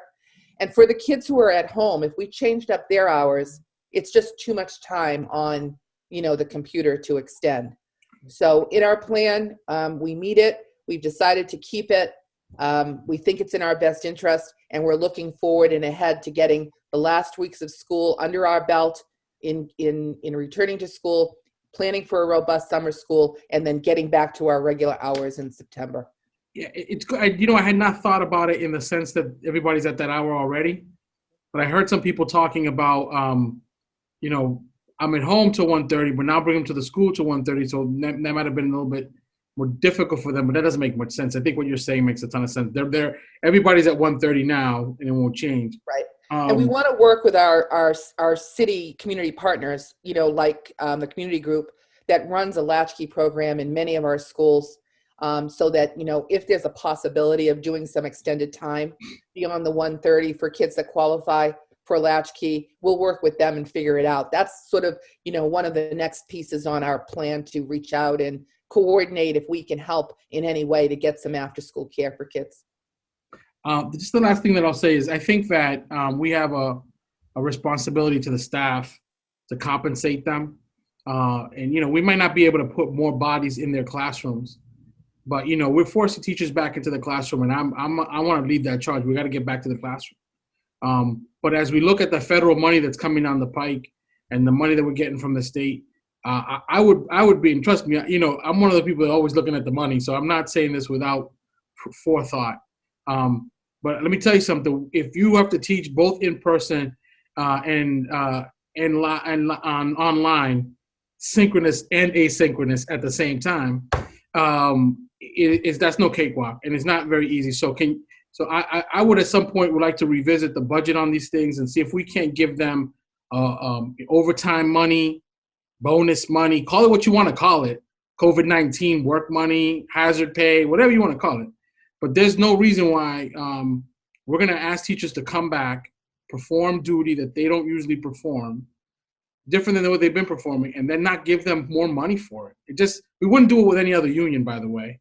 If we ask police officers to take on more tasks, we pay them overtime. If we do the same thing with firefighters, we pay them overtime. Everybody else gets overtime. And special pay too, by the way, not just overtime. If you have to work a detail at a club, you get a special rate to do that work. So and it's going to cost us money. And I'm just saying that this is not, it's a fair thing to do when we're asking teachers, come in. Some of you might not be vaccinated, by the way. Come in before everybody's vaccinated. Teach synchronous and asynchronous. Oh, by the way, at the end of school, you got to do 2 hours of prep. Mm-hmm. So I don't know how we do that, Madam Superintendent, or Mr. Chair, but I think we have to revisit that.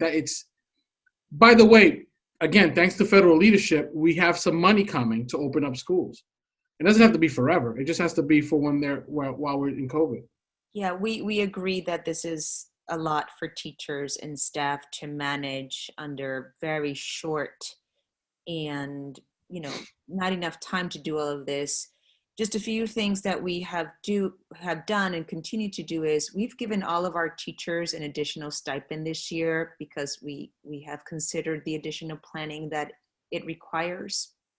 In addition, as you know, the school year is shorter by 10 days and ours just a little bit shorter. And also we reduced the school day hours that they would traditionally be, facing students.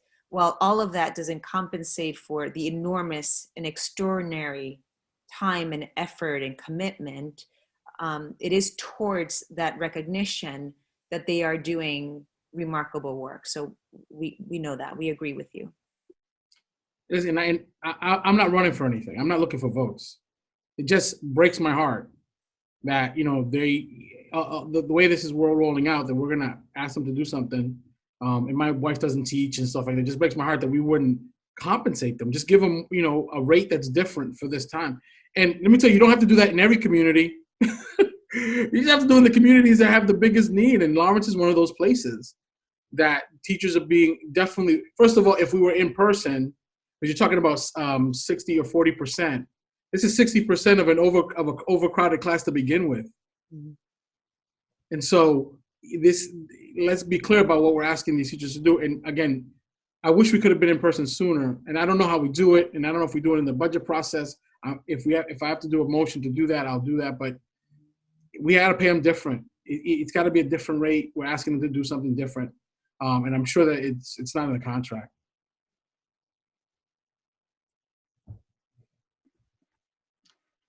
Great, thanks. Ed, anything further? No, I'm good. Okay. Julia? Thank you, Ventura. I just have a couple of points that I want to bring up on the presentation. Mary, that was a great presentation. I'm happy to see how many people you've been able to reach out to and how many responses. Has there been do we have a percentage? I know that this is fairly recent that the teachers are going to be vaccinated, but do we have a number or a percentage of the educators and staff that have been vaccinated so far or that are willing to get vaccinated? So, it's not a question we can ask people under HIPAA. Folks can volunteer the information if they want to tell us, and many are. And we know because of the sites in Lawrence that our educators are coming in every day. The South Lawrence East is packed, and we know many educators have come through there. And so we know that it's happening at very steady rates. So I can't give you an actual number, and I doubt we're going to be able to have one because it's not a survey question we can ask people, about whether or not they've had it. It's a personal decision. I understand that. The reason for my question is because so many educators have raised the question of them coming back into in-person teaching, that I'm wondering, okay, now you have a way of getting vaccinated if that's one of your concerns. And that's the only reason why I'm bringing that up in terms of that. I understand that it's not a question that you can ask, but if anybody has any concerns about coming back to teach in person, that, well, there are options now where there were none before. So this is why I'm bringing this up. Thank you so much. And we want to spread the word, about the Lawrence sites and what everybody is doing to help our educators. Thank you. As far as the families, I noticed that the percentages were lower when we're looking at the older students, and we're of course thinking about independence. How are we doing in terms of tracking how many of those students are, doing well or not so well? That could this be a tool that you could use with the parents and even the students themselves to say, hey, look, we think you can benefit from coming back based on what we have, in terms of your grades and how you're doing. Is there anything in place to discuss with the parents and the students? Yeah, that's an excellent question. And you're right, our high schoolers, for the most part, are choosing, half of them, to stay home. As you can imagine, they are more independent and have routines. A percentage of that are the seniors. And so they have senioritis, of course, because they're getting ready to graduate. Lots of them have received their college acceptances. So we're feeling really excited about that. Mm-hmm. And those students that you're mentioning are already at the high school. Those are the high need students that were already invited. The majority of them who were struggling in the remote space, those were invited, and they're sitting in the high school since past few weeks now, actually. And so we will continue to invite more of them if we, feel like the next few weeks are critical. But most of those students are attending Saturdays, evenings, and or back in the high school already. That's great. I'm happy to hear that. But in terms of, I know that the outreach has been mostly to the parents, correct? The surveys that went out have been to the parents. That's correct. That's correct. The parent makes the choice initially, and the high school staff then reaches out to both parents and kids, especially if there was a student or a family that they expected would be returning in May. Those are the ones that are like, oh, I thought so-and-so would be returning. Those are like more personal outreach. But those are both conversations now with the high schooler who has a lot of say in their return. Yes. Okay, that's my main concern, that the outreach is not only to the parents, but also to the students. Yes. To convince them in a way that is important for them to come back. Julia, the other thing we've learned in this outreach, and we spoke about this back in the winter, is many of our students are still working full time. And so that's another thing why some of them are choosing to remain remote, because they have the flexibility.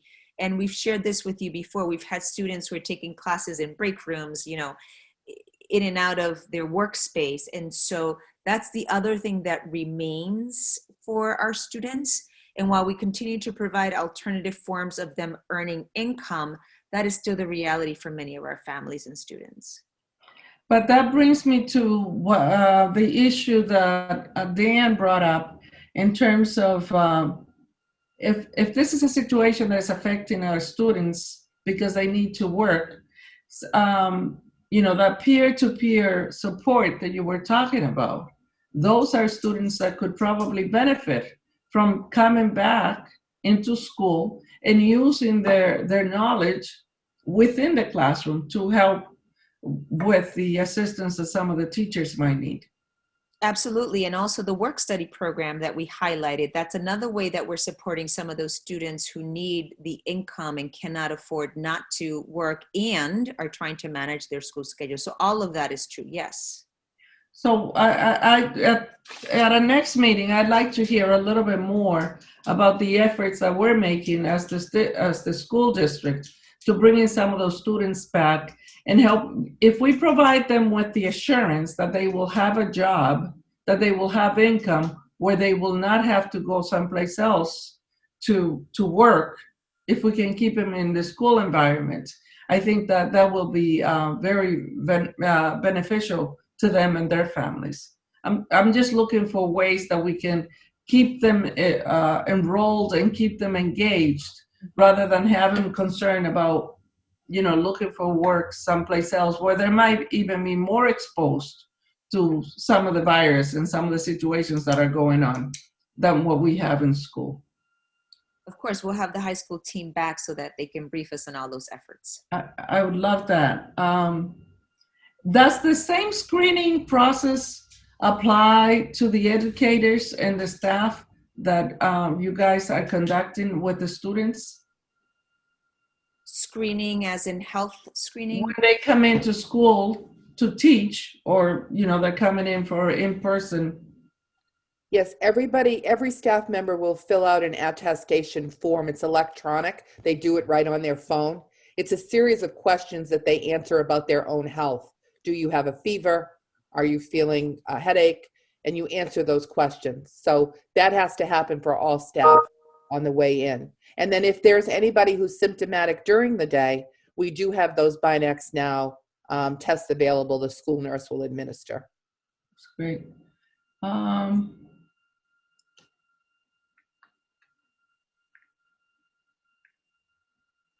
I fully agree with what Dan and said about compensating teachers. I think this has this is happening in the workforce at every level, and I don't see why not. The teachers should not be compensated, especially when we're asking them. We're not asking them to do anything outside of what any other business is asking their employees to do. We're asking them to come in and restart their lives for the sake of the students, which is what they chose to do. And I want to thank them for all this time and everything, all of you, for all the work that you've done. But at this point, it's not a matter of whether somebody wants to come back. It's a matter of people coming back and doing what is right. And if they need to be compensated, they should be compensated.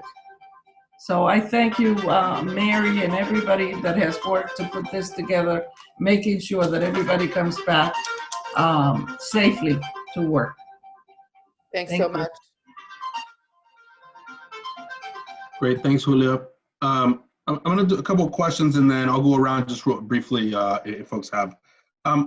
again, thanks for the presentation, Mary. As anticipated, my colleagues asked a lot of the questions I would have, which I appreciate.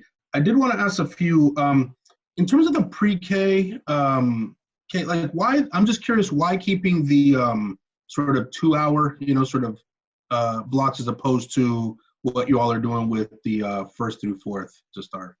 So pre-K is always a half-day program. We don't have room in our schools for a full-day pre-K across the district. So that is typically a half-day program. It's either AM or PM. Kindergarten, you're right that it's a little longer day at some of our schools during a traditional school year. This year, from the beginning, we made the decision to, because it meets time on learning, to make that a half-day schedule, just because kids haven't been to school before, they're kindergarten, the whole issue with video being, online, helping families. And so when we met with principals to really talk about this return to school and could we extend for kindergarten at this time of the year where they haven't been exposed to that yet, this is going to be their first entrance into school. For many of these kids, they haven't been to school yet before. And so the principals felt really strongly that to maintain the current schedule and to assist them with the 40% of kids that are still going to be remote, we needed to maintain this just for the few remaining weeks of school. And then we'll bridge them over the summer and get them ready to start 1st grade at a longer day. And obviously, our kindergarten model will revert back to full day in the fall. So that's how the process went of the discussion. Sure, thank you. And then I'm wondering, just for the record, I know we've talked about this a lot, and we've had reports both on the assessment and sort of the mitigation strategies regarding the facilities, but can you just give another quick update, where we're at and all the work rather that you all have done, to prepare the facilities? Yeah, so sure. CBI, as you all remember, gave us a comprehensive report on the ventilation of each and every one of our buildings. They have shared with us that we have proper ventilation in all of our buildings, and they recommended mitigation strategies that include the HEPA filters, and so those are in every single classroom, in addition to keeping windows open and the small class sizes. So those are the 3 things that they recommended, and those are the things that we're following along with our protocol of masking, the distancing, and the hand washing. Great, thank you.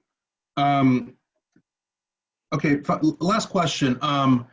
In terms of staff, I know staff have access to the vaccine, which again is great news. If there are staff members who have any sort of medical conditions, however, that either prevents them from coming in or their doctor's orders, or how will that process work? I imagine it's going to be different than August because we're having kids back in school, but how will that work if there is a teacher that needs some sort of accommodation?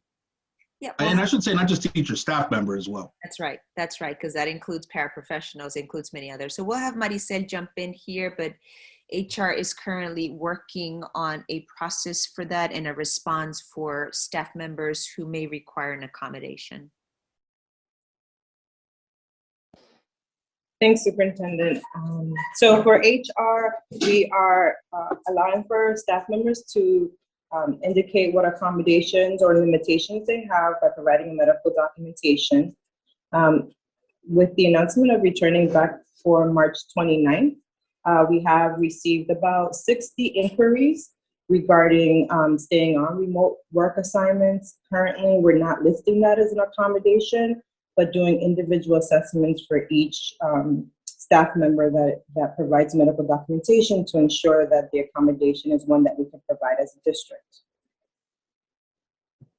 Great, so there's that individual consultation you'll be doing with each of those staff members, is what I'm hearing, yeah. Individual consultation, a conversation with the principal at the school, followed by an assessment of how many staff members are in person, students that are in person, etc. All those things matter as far as making sure that we're equitable across the district and ensuring that staff members that have any limitations are well supported. Great, thank you. You're welcome. All right, I'm gonna go back around just quickly if there are any final questions. Jess, I'll go back to you. Yeah, I have two questions. One is more content and one's more process. So I've just been getting some inquiries about the duties for the related service providers, for the RSPs. How are their duties going to kind of function under this arrangement? Is there going to be space for them to carry out their services in the schools? If they have already schedules set up with families that they're working with remotely, are they going to be able to adhere to that for the families that are staying home while still, doing what they need to do in the schools? Are they going to be limited in the number of schools that they're visiting, or are they going to be bopping around if they're vaccinated, but not if they're not? Like, how is all of that going to work? So thanks for the question. I'll be meeting with all of our RSPs on Friday. We have a meeting already established and set up. We're going to set some parameters around all of the things that you're talking about. We don't want our RSPs who usually building hop, right? We don't want them in more than one building on any given day. So we're going to establish a schedule by which they will remain in one building for the day and see some students in person where they can push in or even pull out in small groups. And they will continue to see some students remotely on that day. And we'll keep very good records about which school they're in and also which students they service, so that if there is a need for contact tracing, we can go back the 48 hours that we need to do. So we're going to be going over all of those protocols on Friday with them and establishing a district-wide schedule so that we can notify the principals who they can expect to be in their buildings on any given day. We're going to, take some steps to ensure that, if there are, let's just use speech, for example. If there are two different speech therapists assigned to one complex, one in the elementary and a different one goes to the high school, we're going to eliminate that so that we have one person who's servicing the students in one complex. So wherever we can cut down on movement, that's our goal, to cut down on movement. And we have asked the principals, once they get this schedule, to ensure that those spaces, adequate spaces with the distancing, are available for our related service providers. This is a place where we know that families have been very patient with us. It is very difficult to get physical therapy over Zoom. It's very difficult, to have these much needed services for children who have significant disabilities, and they're missing their in-person service providers. And so, but we want to do this in a way that is manageable and safe and meaningful. So we're hoping that in a 2-week schedule, we can at least see in person all of the students at least once in a 2-week period in person. That's the goal of the new schedule. Okay. All right. Thank you for clarifying that. The second thing is just, as this unfolds, sorry, there's been lots of dinner negotiations going on in the background. As this unfolds, I know that school autonomy means that there's a lot that devolves onto principals, and every principal might, manage the communication process around information from central office, around information from DESE, slightly differently. I guess I just want to comment that I think that communication is incredibly important, like at all times, but even more so in a situation like this, right? And I think the district's done a great job of communicating with families. I know I get emails and texts and personal outreach from school staff and so on, and that is absolutely a priority, so that's great. I know that also planning, we're getting these mandates from DESE and have to respond quickly, and so planning is accelerated. I guess I just want to say that I think we need to err on the side of over communicating with all staff around things and making sure that people understand like what information we do have and what decisions we are going to be able to make and what things are in some sense non-negotiable because of DESE mandates. so that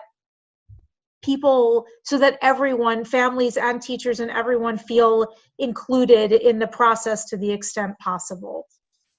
We agree, and we do have structured time with all of our principals on a weekly basis so that we share the most up-to-date information, and we have resources, and we have some standard communication protocols, including what we're going to be I'm unveiling this live right now, but they're going to be hosting welcome back sessions. They're going to be having a review of the protocols and questions. As Mary had mentioned, I'm currently hosting the virtual coffee hours, and similar feedback has been given to us where families are requesting. We're like, you're absolutely right, and that's going to be happening. So schools are in the process of designing those sessions for families to jump in virtually and or to receive the information electronically via text, via voicemail. So that's all in the works.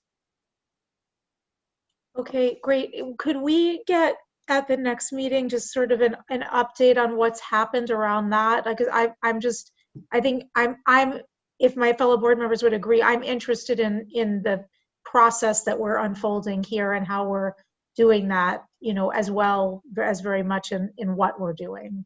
So, we'd be happy to. Thank you. Thank you. I will open it up if there's any other question or comment from board members. Otherwise, you know, we can move on. Thank you, Ventura. Please. If I may, I just want to highlight that we're exactly a year and a date in one day since this pandemic. You know, everything shut down and the world changed, totally changed for all of us. And I know, particularly myself, was someone that encouraged people that if they needed to go away and take the kids out of school, that the kids still be provided, you know, some form of connecting with the school system.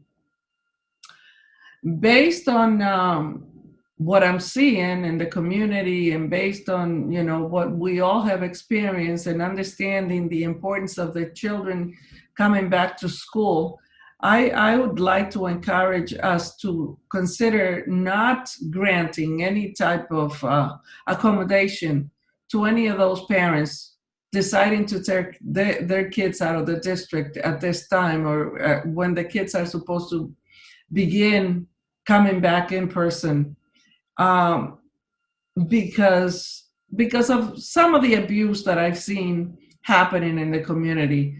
While someone can justify that they need to take the children out of the district because of family reasons and all of that, we all have a responsibility to come back to normalcy.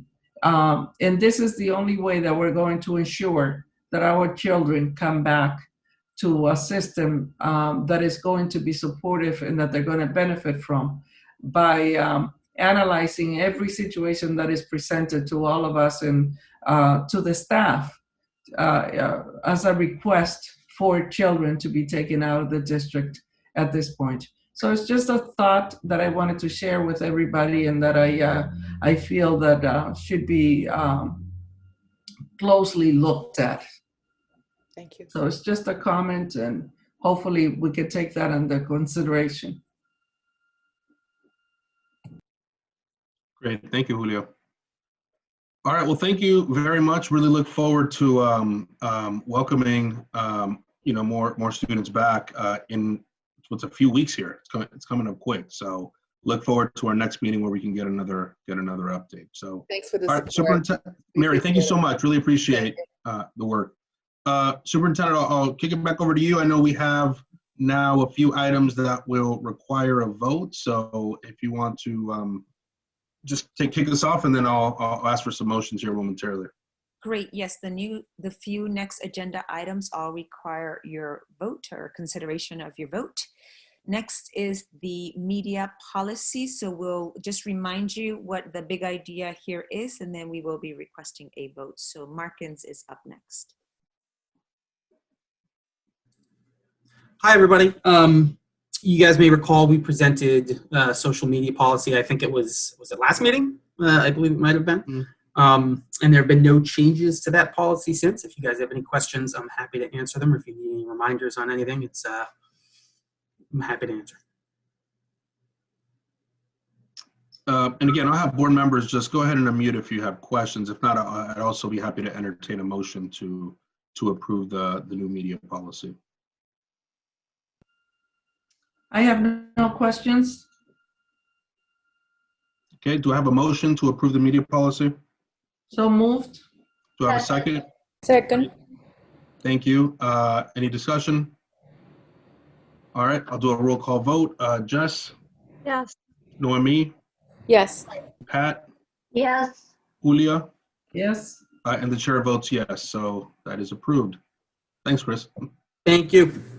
Great. The next agenda item up for a consideration of vote is the school calendar, the school year 21-22. As a reminder, the only change in that calendar since we last met is your vote and support for changing Columbus Day to Indigenous People Day. Great, thanks, Superintendent. Again, happy to entertain a motion. We can have discussion, obviously, if we get a second. Do I have a motion to approve the calendar? Approve. Second. Okay, great. Any discussion? I do have a question, Superintendent, or maybe just a point of clarification. This current school year, we started 2 weeks later than we typically do, and part of that was statewide, to allow for planning and so forth. And I'm just sort of underscoring and confirming that this next year's school calendar starts where we would traditionally start the year. Is that correct? That is correct. Okay, great. All right, so take a roll call vote. Jess? Yes. Noemi? Yes. Pat? Yes. Julia? Yes. And the chair votes yes, so the calendar is approved. Great. Superintendent? Yep, sorry, I lost my way here. 1 second. All right, here. The next agenda item for your consideration for a vote, it's school choice. The school choice, as a reminder, is where families have a choice to send their students to a different district, and the sending district pays for the tuition. Just historically, we have never had school choice in our district, so that is the consideration once again. So just to be clear, a vote no, maintain our status as a no school choice for the district. A vote yes means that families have a choice, and then they take their student to a different district, and we pay for that. Great. And sorry, Superintendent, just to be clear, the recommendation is to maintain the current policy of not accepting out-of-district students into the district for next year. The other way around, yes. It's not that we're not accepting them. It's that we're not paying for Lawrence students to go to other districts. Apologies. Thanks, Jess. Correct. That is the recommendation, a vote of no to the school choice. Okay, do I have a motion to approve that recommendation? So moved. Discussion. I'll second Yep, sorry. it. You second, great. Okay, open the discussion. Julia, please. The choice, as far as I remember, we've had a choice where students were allowed to go to other districts. Is that correct? That's absolutely right. I think the difference here is that we wouldn't, when they move, they enroll in their new hometown and district. What this is if you live in Lawrence, a resident of Lawrence, you have a seat with us as a family and student, versus remaining in Lawrence and then saying, I want to go to Andover and pay my tuition over there or somewhere else, as an example. So this is the vote that we're looking for, so that our students do not have a choice in participating in any other school district. They can if they live there, but not if they're residents of Lawrence. But yet other students have a choice if they live in another city to come to Lawrence, which hardly ever happens, but they do have a choice because we are part of the. No, they also don't have a choice. The only students who are eligible to come to our schools must reside in Lawrence. My understanding from the past, I might be wrong, okay, is that if I have a student that lives in Lawrence and chooses to go to Methuen or Haverhill or Andover, our school system pays for that student to go to those communities if they're accepted there, even though they reside in Lawrence. Unfortunately, that's not an option for them. I think what has happened is that students move in the middle of a school year or ending the school year. Superintendent, I'm sorry. I'm not talking about students moving. Oh. I'm talking about students residing in a community and choosing to go to another community, and the funding that the state provides to us will go to that particular city where the student chose to go. I'm not aware of that. As I mentioned, our history is that we have never allowed that. We have never voted for school choice. We've always been no school choice. I will differ from your opinion, Superintendent, because I think we have participated in school choice. And so this is why I'm opening this up for discussion. I don't disagree with you if this is your understanding, but that is not my understanding. And I would vote no. I would like to see us participate in the school choice program, even though the student resides in our city and chooses to go to another city. That is my position with this. Ventura, can I weigh in? Yeah, please. And then I have a suggestion, but yes, please, Jess. Okay.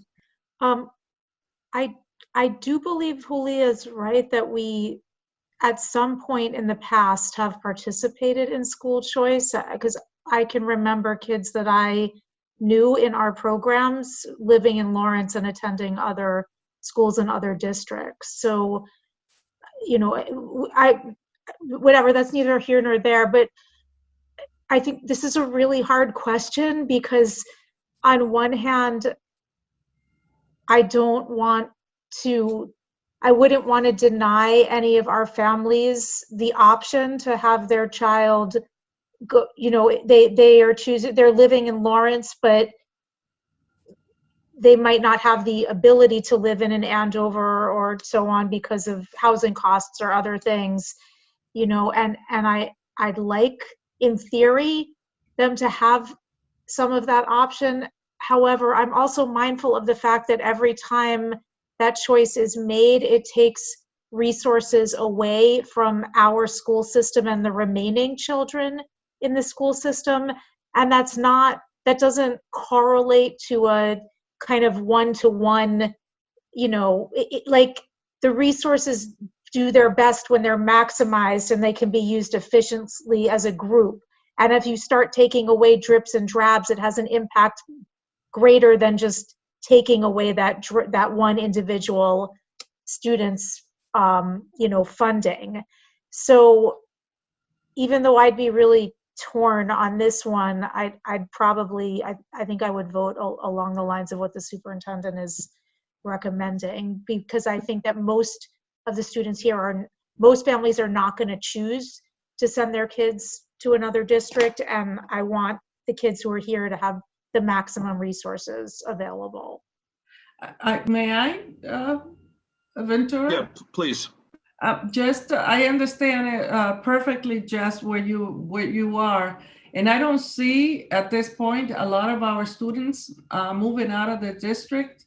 I also don't see a lot of other students coming into our district, but I feel that if any student from any other communities decide to come to our district, our students are going to be enriched by participating with other cities and communities. I don't see a lot of the surrounding cities of town accepting a lot of our students anyways, because a lot of them will probably have similar rules in place.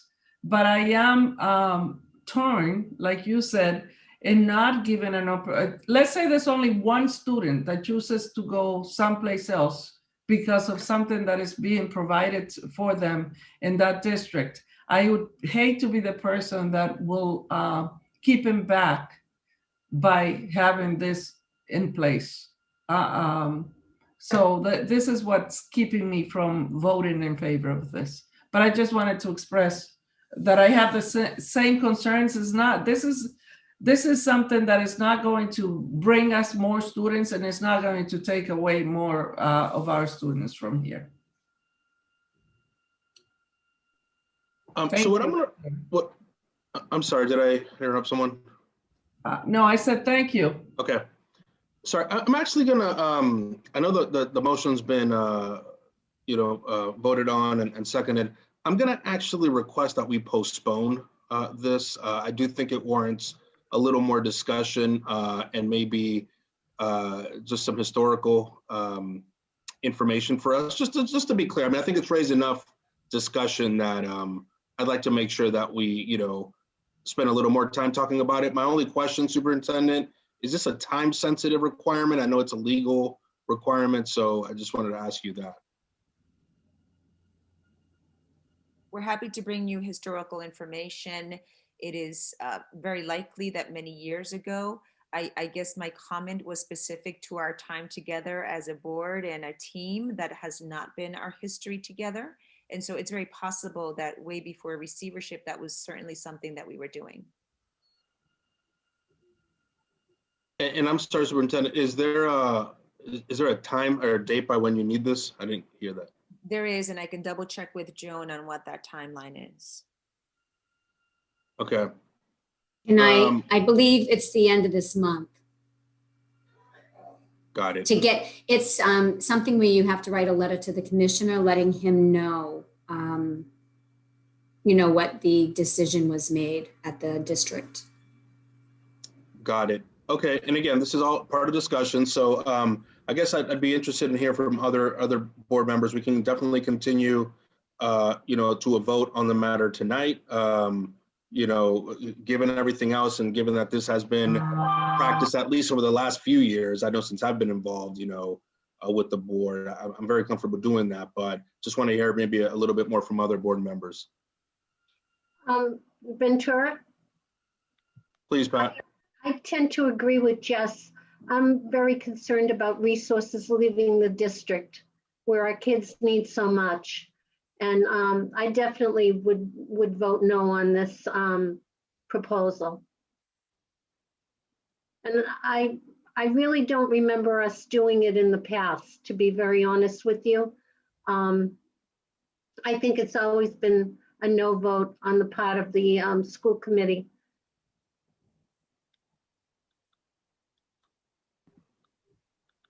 Great, thanks. Noemi, any comments you'd like to add? The only thing that I would like to add, and since we mentioned that additional historical information will be brought to us next time, also explain a little bit more how choice will affect students from other school districts. Because even if we say yes, if the school districts around us say no, they will still not come to us. So just because we say yes and we allow our students to go to other school districts, doesn't necessarily say that it now is an open door and they can actually, or the school district will allow them to come to us, because it is my understanding that this is individual, correct? To each school district? Oh, Cynthia, you're... That is correct. And one of the other reasons is we don't have space for other, students for other districts to join us. As you know, we are at full capacity in our classrooms. Great. If I remember correctly, Ventura, that was also the reason why we did vote no for that. The space issue. Right. As far as admitting more students into the district where we were at maximum in some schools. Yeah, I think, I'm prepared to let the motion continue and take a vote. Just in terms of discussion, I think it's one of those things, and I think, Jess, maybe you articulated some of the sort of the challenge. Like, I would never want to limit a family's ability to choose the education for their child. And so that's part of what pulls at me with this issue. That said, I have voted, to not allow the school choice for the last 3 years since I've been on this board. And I think the arguments for space and, I think are all compelling. So I'm prepared to support the recommendation, but just wanted to say that, even if, the motion passes today, maybe just in a future meeting, if we could, and I'm not going to put this all in the district, happy to take a load here, like maybe study it a little bit more. I don't think it's necessarily, sort of top of the agenda given we have reopening, but it is something that potentially we could revisit, in the future. So any further discussion, or I am going to go ahead and call a roll call vote. Can you clarify the yes or no vote on this? What are we voting? Yeah, I know I'm getting turned around too, because I'm hearing a no or yeah, like Superintendent, can you help me out? And I'm reading the document Right. that is sent to us, and it's not as clear as yes or no. So take a look at it, but please clarify what we're voting on. Sure. Yes or no? Sure. A no vote indicates that we will not be participating in school choice, and per the discussion, the limited space in addition to the funding issue are part of that. A yes vote opens it up to participating in that, and that puts us at the space capacity and challenges plus the funding challenges. Do you mind? But the motion that was made was to accept your recommendation right. that we don't participate. So in that Yeah. case, a yes vote on the motion Yeah. is like a no vote on school choice. Thanks, Jess. What I'm going to recommend is, I'm looking at the document, that was in our board packet, and that's sort of how I asked for the motion. So the motion that was moved and seconded was to accept the recommendation of the school department not to participate in school choice. So a vote of yes accepts that recommendation not to participate. That's right. And a vote of no says the opposite. Yes. That's right. Good? Okay. John, you got that for the records? All right. Yes. So a vote of yes means you're accepting the recommendation not to participate in school choice. Okay. All right. Great. So roll call vote. Jess? I will vote yes, accept the recommendation not to participate. Correct. So that's, thank you. You don't have to repeat it. Just yeah. Okay. Yes or no. Thanks, Jess. No MB? Yes. Pat? Yes. Julia? No. And the chair votes yes. So the motion carries. All right. Thanks for that. All right. Superintendent, I think we have one more item. Yes, please. The last item here is a donation. I'm just calling up the letter and I will quote. It is, "To whom it may concern, on behalf of Digital Federal Credit Union, I am pleased to provide Lawrence High School Upper School Academy with the enclosed check of $20,000. This donation represents DCU's support of our organization's effort in providing programs and services that make a difference in our community. As a socially responsible organization, DCU is committed to partnering with other organizations such as yours that make an impact within the community we serve. The purpose of this donation is to give back to help and provide resources needed by your organization to do the good that you need to do every single day." You should know that the donation by the upper school is intended to be used for student directly.